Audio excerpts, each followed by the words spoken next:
പല പല രീതിയിൽ പലരും പറയുന്നതല്ലേ വൈദ്യുതി അനുഭവത്തില് തേനിന്റെ ശുദ്ധി എങ്ങനെയാണ് കണ്ടെത്തിയിട്ട് അങ്ങനെ മനസ്സിലാക്കാൻ പറ്റാം? തേന് ശുദ്ധിയാക്കാൻ സംസ്കൃത മധു എന്നൊരു പദ്ധതി ഉണ്ട്.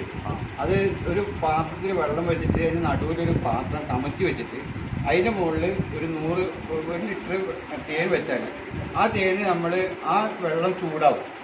പുറം പാത്രം ചൂടാകുമ്പോൾ ഇതിൻ്റെ ഉള്ളിൽ നിന്ന് ഈ നടുവിലെ പാത്രത്തിന് ഊഷ്മാവ് കൂടിയിട്ട് ഇതിൽ നിന്ന് മുകളിൽ ഒരു തുണി വെക്കും. നടുവിലെ പാത്രത്തിൽ ഈ തുണി വെക്കും. ഈ തുണിയിലേക്ക് ഇതിൻ്റെ ജലാംശം തേൻ നേരിട്ട് ചൂടാക്കാതെ ഒരു ബൈഹീറ്റിംഗ് ആണ്. വേറൊരു സബ്സ്റ്റിറ്റ്യൂട്ടറി സാൻഡ് വെച്ചിട്ടാണ് ഇതിന് ചൂടാക്കുന്നത്.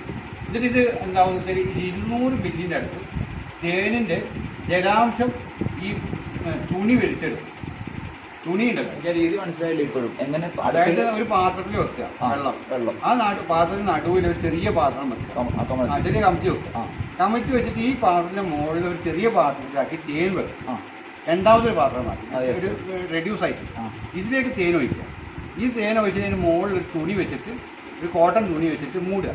എന്നിട്ട് പുറം പാത്രം ചൂടാക്കുക. പുറം പാത്രം ചൂടാക്കുമ്പോൾ അതിന് ജലം തിളക്കുമ്പോൾ ആ തിളം വന്നിട്ട് ഈ പാത്രത്തിലേക്ക് നമ്മൾ നടുവിലെ പാത്രത്തിലേക്ക് ഒരു പുഴുങ്ങിയെടുക്കുന്ന മാതിരിയാണ് ആവി കയറും. അണുപ്പ് ചൂട് കയറുമ്പോൾ എന്താ പറയുക, ഇത് ഇവോപ്പറേറ്റ് ചെയ്യാൻ തുടങ്ങും. ഇവോപ്പറേറ്റ് ചെയ്തിട്ട് ഇതിൻ്റെ ജലാംശം ഉണ്ടാവും നേരെ പോയിട്ട് മുകളിൽ തുണിയിൽ വന്നിട്ട് പറ്റി പിടിക്കും. അപ്പോൾ നടുവിലെ പാത്രത്തിൽ 1 ലിറ്ററുള്ള പാത്രം 800 മില്ലിയിൽ ചുരുങ്ങും. ഒന്ന് താമസം മോയ്സ്ചർ പോകും. അപ്പോൾ മോയ്സ്ചർ പോകും. ഇതാണ് സംസ്കൃത മധു എന്ന രീതിയിൽ ഇന്ന് ഡാബർ വെക്കുന്നുണ്ട്. പല കമ്പനിക്കാരും വെക്കുന്നത് സംസ്കൃത മധു എന്ന പേരാണ്. അത് പിന്നെ ആവർത്തിക്കേണ്ടതില്ലല്ലോ, അങ്ങനെയിരുന്നോ? പിന്നെ ഇപ്പം എന്ന് വെച്ചാൽ ഒന്നാമത് തേന് ഉത്ഭവ കേന്ദ്രത്തിൽ തന്നെ വ്യാജമായി കടന്നു വരുന്ന തേനാണ് ഇത് 99%. എങ്ങനെ അറിയാം? അത് കാരണം ഞാൻ ആദിവാസികളുണ്ട് വയനാട്ടിൽ, അവരായിട്ട് ഞാൻ നേരിട്ട് ബന്ധമുള്ള നല്ല ബന്ധമുള്ളതാണ്.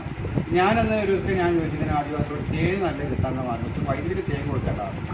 അപ്പം എന്താ വെച്ചാൽ ഞങ്ങൾ കാട്ടിൽ തന്നെ അത് കൃത്രിമം കാട്ടിയിട്ടാണ് പുറത്തു വരുന്നത്. അവിടെ പണിയെടുത്തിട്ടാണ് വരുന്നത്.